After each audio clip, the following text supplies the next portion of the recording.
Hello friends, कैसे हो आप सभी। उम्मीद है कि बढ़िया होंगे और पढ़ाई कर रहे होंगे। आज मैं पुनः आप लोगों के सामने पॉलिटी का क्लास लेकर हाजिर हुआ हूँ, जिसमें हम पॉलिटी के कई टॉपिक पढ़ने वाले हैं। तो चलिए शुरू करते हैं। हमारा टॉपिक जो होने वाला है वो भारतीय संविधान का तीसरा भाग, भारतीय संविधान की उद्देशिका अथवा प्रस्तावना से संबंधित है। इसके पहले हम दो भाग पढ़ चुके हैं। आप लोगों ने अगर उस वीडियो को नहीं देखा है तो आप उस वीडियो को देख सकते हैं। एक ही वीडियो में दो टॉपिक कवर किए गए हैं। नेहरू द्वारा प्रस्तुत उद्देश्य संकल्प में जो आदर्श प्रस्तुत किया गया, उन्हें ही संविधान की उद्देशिका में शामिल कर लिया गया। संविधान के 42वें संविधान संशोधन 1976 ईस्वी द्वारा यथा संशोधित यह उद्देशिका निम्न प्रकार है। जैसे कि हम भारत के लोग भारत को एक संपूर्ण प्रभुत्व संपन्न समाजवादी पंथ निरपेक्ष लोकतंत्रात्मक गणराज्य बनाने के लिए तथा उसके समस्त नागरिकों को सामाजिक, आर्थिक और राजनीतिक न्याय, विचार, अभिव्यक्ति, विश्वास, धर्म और उपासना की स्वतंत्रता, प्रतिष्ठा और अवसर की समता प्राप्त करने के लिए तथा उन सब में व्यक्ति की गरिमा और राष्ट्र की एकता और अखंडता सुनिश्चित करने वाली बंधुता बढ़ाने के लिए दृढ़ संकल्प होकर अपनी संविधान सभा में आज तारीख 26 नवंबर 1949 ईस्वी मिति मार्ग शीर्ष शुक्ल सप्तमी संवत 2006 विक्रमी को एतद द्वारा इस संविधान को अंगीकृत, अधिनियमित और आत्मर्पित करते हैं। नोट: भारतीय संविधान में प्रस्तावना का विचार अमेरिका के संविधान से और प्रस्तावना की भाषा को ऑस्ट्रेलिया के संविधान से लिया गया है। प्रस्तावना की मुख्य बातें क्या है? पहला, संविधान की प्रस्तावना को संविधान की कुंजी कहा जाता है। प्रस्तावना संविधान का आरंभिक अंक होते हुए भी कानूनी तौर पर उसका भाग नहीं माना जाता है। प्रस्तावना के अनुसार संविधान के अधीन समस्त शक्तियों का केंद्र बिंदु अथवा स्रोत भारत के लोग ही है। प्रस्तावना में उल्लिखित शब्द यथा हम भारत के लोग डॉट डॉट डॉट इस संविधान को अंगीकृत, अधिनियमित और आत्मर्पित करते हैं, भारतीय लोगों की सर्वोच्च संप्रभुता का उद्घोष करते हैं। प्रस्तावना को न्यायालय में परिवर्तित नहीं किया जा सकता। यह निर्णय यूनियन ऑफ इंडिया बनाम मदन गोपाल 1957 के निर्णय में घोषित किया गया। परिवर्तित मतलब अगर इसका उल्लंघन होता है तो आप किसी भी न्यायालय यानी उच्च न्यायालय या सुप्रीम कोर्ट में नहीं जा सकते। यानी यदि सरकार या कोई नागरिक प्रस्तावना की अवहेलना करता है तो उसकी रक्षा के लिए हम अदालत की सहायता नहीं ले सकते हैं। वेरुवाड़ी यूनियनवाद 1960 में सर्वोच्च न्यायालय ने निर्णय दिया कि जहां संविधान की भाषा संदिग्ध हो वहां प्रस्तावना विधिक निर्वाचन में सहायता करती है। वेरुवाड़ी वाद में ही सर्वोच्च न्यायालय ने प्रस्तावना को संविधान का अंग नहीं माना, इसलिए विधायिका प्रस्तावना में संशोधन नहीं कर सकती। परंतु सर्वोच्च न्यायालय के केशवानंद भारती बनाम केरल राज्यवाद 1973 ईस्वी में कहा कि प्रस्तावना संविधान का अंग है, इसलिए विधायिका यानी संसद उसमें संशोधन कर सकती है। केशवानंद भारतीवाद में ही सर्वोच्च न्यायालय ने मूल ढांचा का सिद्धांत यानी थ्योरी ऑफ बेसिक स्ट्रक्चर दिया तथा प्रस्तावना को संविधान का मूलभूत ढांचा माना। संसद संविधान के मूल ढांचा में नकारात्मक संशोधन नहीं कर सकती है। स्पष्टतः संसद वैसा संशोधन कर सकती है जिससे मूल ढांचा का विस्तार व मजबूतीकरण होता है। 42वें संविधान संशोधन अधिनियम 1976 ईस्वी के द्वारा इसमें समाजवादी, पंथ निरपेक्ष और राष्ट्रीय अखंडता शब्द जोड़े गए। भारत के संविधान की प्रस्तावना में 3 प्रकार का न्याय, सामाजिक, आर्थिक एवं राजनैतिक, 5 प्रकार की स्वतंत्रता, विचार, अभिव्यक्ति, विश्वास, धर्म एवं उपासना की, एवं 2 प्रकार की समानता, प्रतिष्ठा एवं अवसर का उल्लेख किया गया है। भारत का संविधान विश्व का सबसे बड़ा लिखित एवं सर्वाधिक व्यापक संविधान है। यह अंशतः कठोर और अंशतः लचीला है। नोट: लिखित संविधान की अवधारणा फ्रांस की देन है। प्रस्तावना में प्रयुक्त स्वतंत्रता, समानता एवं बंधुत्व शब्द फ्रांसीसी क्रांति से ही प्रेरित है। भारतीय राजनीतिक व्यवस्था में संविधान सर्वोच्च है। भारत का संविधान अपना प्राधिकार भारत की जनता से प्राप्त करता है। भारत सरकार अधिनियम 1935 वह संवैधानिक दस्तावेज है जिसका भारतीय संविधान तैयार करने में गहरा प्रभाव पड़ा। भारत के संविधान में संघीय शासन शब्द का प्रयोग कहीं भी नहीं किया गया है। संविधान में भारत को राज्यों का संघ घोषित किया गया है। अगला टॉपिक है भारतीय संविधान के विदेशी स्रोत। भारत के संविधान के निर्माण में निम्न देशों के संविधान से सहायता ली गई है। पहला देश है संयुक्त राज्य अमेरिका। यहाँ से प्रस्तावना, मौलिक अधिकार, न्यायिक पुनरावलोकन, संविधान की सर्वोच्चता, न्यायपालिका की स्वतंत्रता, निर्वाचित राष्ट्रपति एवं उस पर महाभियोग, उपराष्ट्रपति, उच्चतम एवं उच्च न्यायालयों के न्यायाधीशों को हटाने की विधि एवं वित्तीय आपात कानूनों का समान संरक्षण की अवधारणा। दूसरे देश यानी ब्रिटेन से संस्थात्मक शासन प्रणाली, एकल नागरिकता एवं विधि निर्माण प्रक्रिया, विधि का शासन, संसदीय विशेषाधिकार, मंत्रिमंडल प्रणाली, परम अधिकार लेख, द्विसदनवाद और कानून के समक्ष समानता। तीसरा देश आयरलैंड। यहाँ से नीति निर्देशक सिद्धांत, राष्ट्रपति के निर्वाचक मंडल की व्यवस्था, राष्ट्रपति द्वारा राज्यसभा में साहित्य, कला, विज्ञान व समाज सेवा इत्यादि के क्षेत्र में ख्याति प्राप्त व्यक्तियों का मनोनयन। ऑस्ट्रेलिया से प्रस्तावना की भाषा, समवर्ती सूची का प्रावधान, केंद्र व राज्य के बीच संबंध तथा शक्तियों का विभाजन, संसद के दोनों सदनों की संयुक्त बैठक, व्यापार, वाणिज्य और समागम की स्वतंत्रता। अगला देश है जर्मनी। यहाँ से आपातकाल के प्रवर्तन के दौरान राष्ट्रपति को मौलिक अधिकार संबंधी शक्तियाँ।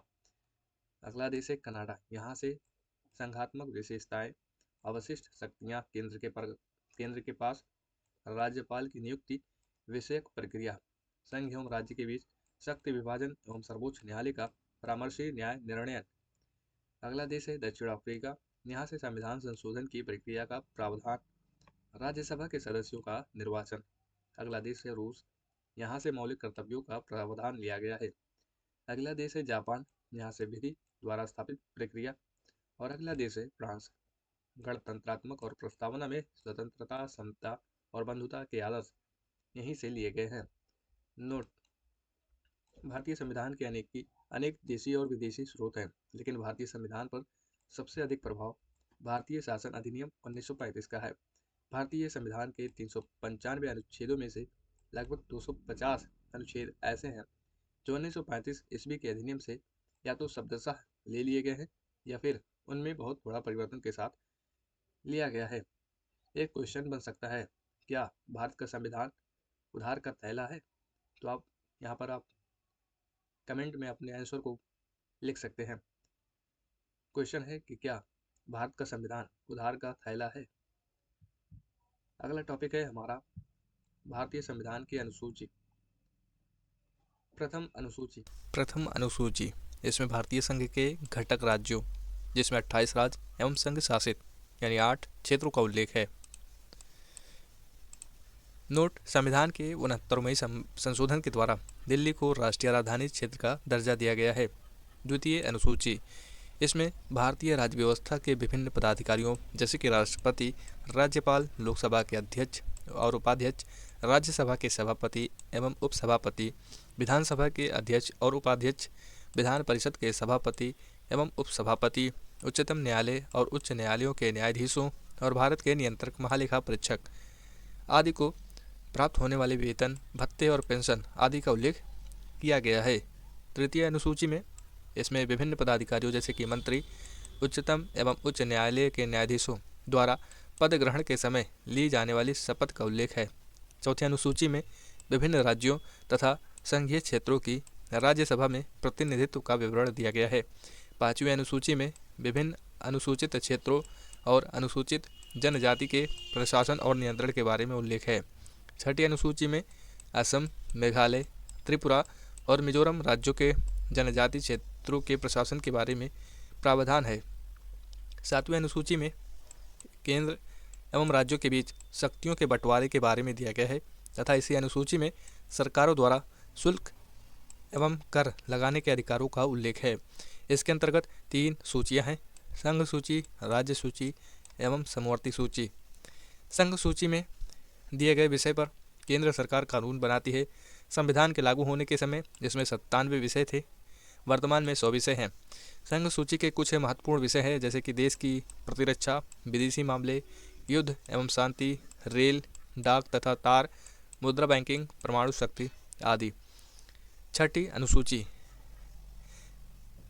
ये हमारा फिर से रिपीट हो रहा है, हमारा जो है 7वीं अनुसूची में दूसरा है राज्य सूची। इस सूची में दिए गए विषय पर राज्य सरकार कानून बनाती है। राष्ट्रीय हित से संबंधित होने पर केंद्र सरकार भी कानून बना सकती है। संविधान के लागू होने के समय इसके अंतर्गत 66 विषय थे, वर्तमान में 61 विषय हैं। राज्य सूची में शामिल कुछ विषय हैं: शांति और व्यवस्था, पुलिस, जेल, स्थानीय शासन, कृषि, जन स्वास्थ्य, राज्य के अंदर होने वाला व्यापार, न्याय विभाग आदि। तीसरी जो सूची है समवर्ती सूची है। इसके अंतर्गत दिए गए विषय पर केंद्र एवं राज्य दोनों सरकारें कानून बना सकती हैं, परंतु कानून के विषय समान होने पर केंद्र सरकार द्वारा बनाया गया कानून ही मान्य होगा। राज्य सरकार द्वारा बनाया गया कानून केंद्र सरकार के कानून बनाने के साथ ही समाप्त हो जाता है। संविधान के लागू होने के समय समवर्ती सूची में 47 विषय थे, वर्तमान में 52 विषय हैं। समवर्ती सूची के कुछ प्रमुख विषय हैं जैसे कि दीवानी और फौजदारी कानून एवं प्रक्रिया, विवाह तथा तालाक, शिक्षा, आर्थिक नियोजन, बिजली, समाचार पत्र, श्रमिक संघ, वन आदि। 8वीं अनुसूची, इसमें भारत की 22 भाषाओं का उल्लेख किया गया है। मूल रूप से 8वीं अनुसूची में 14 भाषाएं थीं। 1967 ईस्वी में 21वां संविधान संशोधन में सिंधी को, 1992 में 71वां संविधान संशोधन में कोंकणी को, मणिपुरी तथा नेपाली को और 2003 में 92वां संविधान संशोधन में मैथिली, संथाली, डोगरी एवं बोडो को 8वीं अनुसूची में शामिल किया गया। 9वीं अनुसूची, संविधान में अनुसूची प्रथम संविधान संशोधन अधिनियम 1951 ईस्वी के द्वारा जोड़ी गई। इसके अंतर्गत राज्य द्वारा संपत्ति के अधिग्रहण की विधियों का उल्लेख किया गया है। इस अनुसूची में सम्मिलित विषयों को न्यायालय में चुनौती नहीं दी जा सकती। वर्तमान में इस अनुसूची में 284 अधिनियम है। नोट: अब तक यह मान्यता थी कि संविधान की 9वीं अनुसूची में सम्मिलित कानूनों की न्यायिक समीक्षा नहीं की जा सकती। 11 जनवरी 2007 ईस्वी के संविधान पीठ के एक निर्णय द्वारा यह स्थापित किया गया कि 9वीं अनुसूची में सम्मिलित किसी भी कानून को इस आधार पर चुनौती दी जा सकती है कि वह मौलिक अधिकारों का उल्लंघन करता है तथा उच्चतम न्यायालय इन कानूनों की समीक्षा कर सकता है। 10वीं अनुसूची, यह संविधान में 52वें 52 अमेंडमेंट 1985 ईस्वी के द्वारा जोड़ी गई। इसमें दल बदल से संबंधित प्रावधानों का उल्लेख है। 11वीं अनुसूची, यह अनुसूची संविधान में 73वें संवैधानिक संशोधन 1993 के द्वारा जोड़ी गई। इसमें पंचायती राज संस्थाओं को कार्य करने के लिए 29 विषय प्रदान किए गए हैं। 12वीं अनुसूची, यह अनुसूची संविधान में 74वें संवैधानिक संशोधन 1993 के द्वारा जोड़ी गई। इसमें शहरी क्षेत्र की स्थानीय स्वशासन संस्थाओं को कार्य करने के लिए 18 विषय प्रदान किए गए हैं। भारतीय संविधान के भाग, एक तरफ भाग होगा, एक तरफ अनुच्छेद। तो पहले भाग में संघ एवं उसका राज्य क्षेत्र है और अनुच्छेद 1 से 4 है। दूसरे भाग में नागरिकता है और अनुच्छेद 5 से 11 है। यहाँ पर ये क्रम जो है वो भाग को प्रदर्शित कर रहा है और यहाँ पर जो अंक हैं वो अनुच्छेदों के बारे में बता रहे हैं कि किन अनुच्छेदों के बीच में इसके प्रावधान उसके भाग से संबंधित हैं। जैसे कि तीसरे भाग में मौलिक अधिकार है और मौलिक अधिकार का वर्णन अनुच्छेद 12 से 35 के बीच में है। भाग 4 में नीति निर्देशक तत्व हैं अनुच्छेद 36 से 51 के बीच में, और भाग 4 का इसमें मूल कर्तव्य के बारे में जानकारी मिलती है और अनुच्छेद 51 का है। 5वें भाग में संघ के बारे में अनुच्छेद 52 से 151 तक है। 6ठे भाग में राज्य के बारे में वर्णन मिलता है, अनुच्छेद 152 से 237 के बीच में है। 7वें भाग में पहली अनुसूची के भाग खा के राज्य हैं 238, ये निरसित हो चुका है। 8वें भाग में संघ राज्य क्षेत्र के बारे में चर्चा की गई है, अनुच्छेद 239 से 242 तक। भाग 9, इसमें पंचायतों का वर्णन है 243 का से ड़ा तक। भाग 9 का, इसमें नगर पालिकाएँ 243 ता से लेकर 243 या 6 तक। भाग 9 खा, इसमें सहकारी समितियां हैं। अनुच्छेद 243 या जा से लेकर या ना तक, यानी यज से लेकर यन तक। भाग 10 में भाग 10 में अनुसूचित और जनजातीय क्षेत्र और अनुच्छेद 244 का इसके बारे में बताता है। भाग 11 में संघ और राज्यों के बीच संबंध, अनुच्छेद 245 से 263 के बीच में। भाग 12 में वित्त, संपत्ति, संविदाएं और वाद, अनुच्छेद 264 से 300 का तक। भाग 13 में भारत के राज्य क्षेत्र के भीतर व्यापार, वाणिज्य एवं समागम, अनुच्छेद 301 से 307 के बीच में है। भाग 14 संघ एवं राज्यों के अधीन सेवाएं, 308 से 323 अनुच्छेदों के बीच में। भाग 14 का अधिकरण के बारे में, अनुच्छेद 323 का 323 खा। भाग 15 निर्वाचन के बारे में, अनुच्छेद 324 से 329 के बीच में। भाग 16 में कुछ वर्गों के संबंध में विषय उपबंध, अनुच्छेद 330 से 342 तक। भाग 17 में राजभाषा के बारे में और अनुच्छेद 343 से 351 के बीच में है। भाग 18 में आपात उपबंध के नियम है, अनुच्छेद 352 से 360। भाग 19 में प्रकीर्ण, 361 से 367। भाग 20 में संविधान संशोधन, अनुच्छेद 368। भाग 21 में अस्थायी संक्रमणकालीन व विशेष उपबंध, 369 से 392 तक। भाग 22 में संक्षिप्त नाम, प्रारंभ, हिंदी में प्राधिकृत पाठ और निरसन, 393 से 395 तक। इस तरीके से भाग और अनुच्छेद ये कवर हो चुके हैं। इसके बारे में डिटेल में हम आने वाले टॉपिक्स में भी पढ़ेंगे। अगला भाग है देशी रियासतों का भारत में विलय। रियासतों को भारत में सम्मिलित करने के लिए सरदार वल्लभ भाई पटेल के नेतृत्व में रियासती मंत्रालय बनाया गया। जूनागढ़ रियासत को जनमत संग्रह के आधार पर, हैदराबाद की रियासत को पुलिस कार्रवाई के माध्यम से और जम्मू कश्मीर रियासत को विलय पत्र पर हस्ताक्षर के द्वारा भारत में मिलाया गया। नोट: देशी रियासतों को भारतीय संघ का अंग बनाने में सरदार वल्लभ भाई पटेल एवं बीपी मेनन ने सबसे महत्वपूर्ण भूमिका अदा की। अगला टॉपिक है संघ और उसका राज्य क्षेत्र। ये पहली अनुसूची में है। भारत राज्यों का संघ है जिसमें संप्रति 28 राज्य और 8 केंद्र शासित प्रदेश हैं। दादर, नगर हवेली और दमन व दीव के विलय के पश्चात राजधानी इसकी है दमन। अब 28 राज्य हो चुके हैं इनको सम्मिलित करके। अनुच्छेद 1 के बारे में चर्चा करें तो पहला है भारत अर्थात इंडिया राज्यों का संघ होगा। दूसरा, राज्य और उनके राज्य क्षेत्र वे होंगे जो पहली अनुसूची में वे निर्दिष्ट हैं। तीसरा, भारत के राज्य क्षेत्र में अर्जित किए गए अन्य राज्य क्षेत्र समाविष्ट होंगे। अनुच्छेद 2 के बारे में जानते हैं। अनुच्छेद 2 कहता है भारत की संसद को विधि द्वारा ऐसे निबंधनों और शर्तों पर जो वह ठीक समझे संघ में नए राज्य का प्रवेश या उनकी स्थापना की शक्ति प्रदान की गई है। यानी यहाँ पर संसद को अनुच्छेद 2 के तहत शक्ति प्रदान है कि वह नए राज्यों का प्रवेश कर सकती है या उसकी स्थापना कर सकती है। अनुच्छेद 3 के तहत नए राज्यों का निर्माण और वर्तमान राज्यों के क्षेत्रों, सीमाओं या नामों में परिवर्तन संसद विधि द्वारा कर सकती है। अगला टॉपिक है राज्यों का पुनर्गठन। भाषा के आधार पर राज्यों का पुनर्गठन उचित है या नहीं, इसकी जांच के लिए संविधान सभा के अध्यक्ष राजेंद्र प्रसाद ने इलाहाबाद उच्च न्यायालय के अवकाश प्राप्त न्यायाधीश एस.के. धर की अध्यक्षता में एक 4 सदस्यीय आयोग की नियुक्ति की। इस आयोग ने भाषा के आधार पर राज्यों के पुनर्गठन का विरोध किया और प्रशासनिक सुविधा के आधार पर राज्यों के पुनर्गठन का समर्थन किया। धर आयोग के निर्णयों की परीक्षा करने के लिए कांग्रेस कार्य समिति ने अपने जयपुर अधिवेशन में जवाहरलाल नेहरू, वल्लभ भाई पटेल और पट्टाभी सीतारमैया की एक समिति का गठन किया। इस समिति ने भाषाई आधार पर राज्यों के पुनर्गठन की मांग को खारिज कर दिया।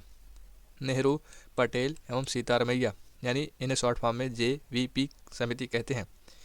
समिति की रिपोर्ट के बाद मद्रास राज्य के तेलुगु भाषियों ने पोटी श्री रामुल्लू के नेतृत्व में आंदोलन प्रारंभ हुआ। 58 दिन के आमरण अनशन के बाद 15 दिसंबर 1952 ईस्वी को रामुल्लू की मृत्यु हो गई। रामुल्लू की मृत्यु के बाद प्रधानमंत्री नेहरू ने तेलुगु भाषियों के लिए पृथक आंध्र प्रदेश के गठन की घोषणा कर दी। 1 अक्टूबर 1953 ईस्वी को आंध्र प्रदेश राज्य का गठन हो गया। यह राज्य स्वतंत्र भारत में भाषा के आधार पर गठित होने वाला पहला राज्य था। उस समय आंध्र प्रदेश की राजधानी कर्नूल थी। राज्य पुनर्गठन आयोग के अध्यक्ष फजल अली थे। इसके अन्य सदस्य पंडित हृदयनाथ कुंजरू और सरदार के.एम. पडिक्कर थे। नवंबर 1954 ईस्वी को फ्रांस की सरकार ने अपनी सभी बस्तियां पांडिचेरी, यनाम, चंद्रनगर और केरिकल को भारत को सौंप दिया। 28 मई 1956 को इस संबंध में संधि पर हस्ताक्षर हो गए। इसके बाद इन सभी को मिलाकर पांडिचेरी संघ राज्य क्षेत्र का गठन किया गया। यहाँ पर हम देख लेते हैं एक बार नए राज्यों के गठन वर्ष। एक तरफ राज्य है और उनका गठन वर्ष है, यानी कब स्थापना हुई। आंध्र प्रदेश, इसकी स्थापना या इसका गठन 1 अक्टूबर 1953 को हुआ। फिर महाराष्ट्र 1 मई 1960 को, गुजरात 1 मई 1960 को, यानी महाराष्ट्र और गुजरात साथ में, नागालैंड 1 दिसंबर 1963 को, हरियाणा 1 नवंबर 1966 को, हिमाचल प्रदेश 25 जनवरी 1971 को, मेघालय 21 जनवरी 1972 को, मणिपुर 21 जनवरी 1972 को, यानी मेघालय मणिपुर एक साथ, त्रिपुरा 1 जनवरी 1972 को, यानी मणिपुर, मेघालय और त्रिपुरा एक साथ 21 जनवरी 1972 को गठित किए गए। सिक्किम 26 अप्रैल 1975 को, मिजोरम 20 फरवरी 1987 को, अरुणाचल प्रदेश 20 फरवरी 1987 को। यहाँ पर 2 राज्य मिजोरम और अरुणाचल प्रदेश साथ में गठन किए गए। गोवा 30 मई 1987 को, छत्तीसगढ़ 1 नवंबर 2000 को, उत्तराखंड 9 नवंबर 2000 को, झारखंड 15 नवंबर 2000 को, तेलंगाना 2 जून 2014 को गठित किया गया। भारत सरकार ने 18 दिसंबर 1961 ईस्वी को गोवा, दमन व दीव की मुक्ति के लिए पुर्तगालियों के विरुद्ध कार्रवाई की और उन पर पूर्ण अधिकार कर लिया। 12वें संविधान संशोधन द्वारा गोवा, दमन व दीव को प्रथम परिशिष्ट में शामिल करके भारत का अभिन्न अंग बना दिया गया। वर्तमान समय में भारत में 28 राज्य एवं 8 संघ राज्य क्षेत्र हैं। इन्हें ही संविधान की प्रथम अनुसूची में शामिल किया गया है। क्षेत्रीय परिषद, भारत में 5 क्षेत्रीय परिषद हैं। इनका गठन राष्ट्रपति के द्वारा किया जाता है और केंद्रीय गृह मंत्री या राष्ट्रपति द्वारा मनोनीत केंद्रीय मंत्री क्षेत्रीय परिषद का अध्यक्ष होता है। संबंधित राज्यों के मुख्यमंत्री उपाध्यक्ष होते हैं, जो प्रतिवर्ष बदलते रहते हैं।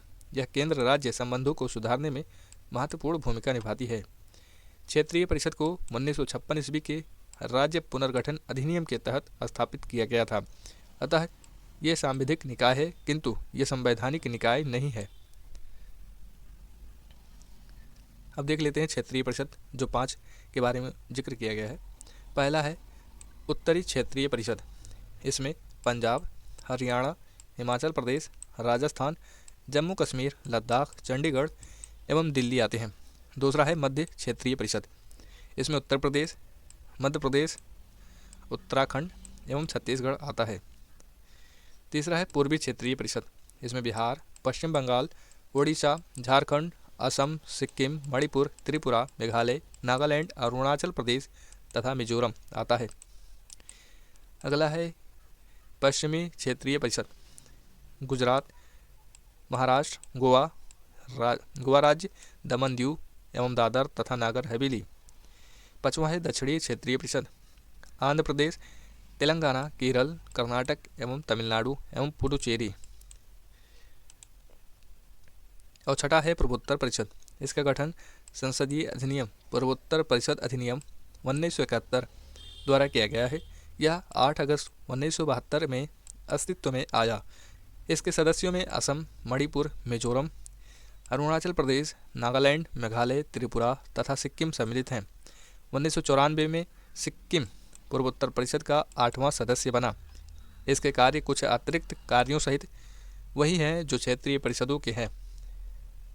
वर्ष 2002 में पूर्वोत्तर परिषद अधिनियम में संशोधन के बाद परिषद में पहला संगठक राज्य का राज्यपाल, दूसरा संगठक राज्य के मुख्यमंत्री, तीसरा राष्ट्रपति द्वारा नाम निर्दिष्ट 3 सदस्य एवं भारत के गृह मंत्री को सदस्य के रूप में शामिल किया गया है।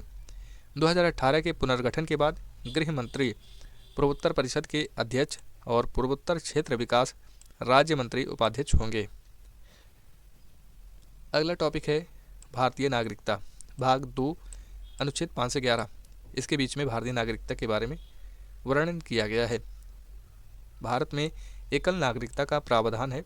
भारतीय नागरिकता अधिनियम 1955 ईस्वी के अनुसार निम्न में से किसी एक आधार पर नागरिकता प्राप्त की जा सकती है। पहला, जन्म से।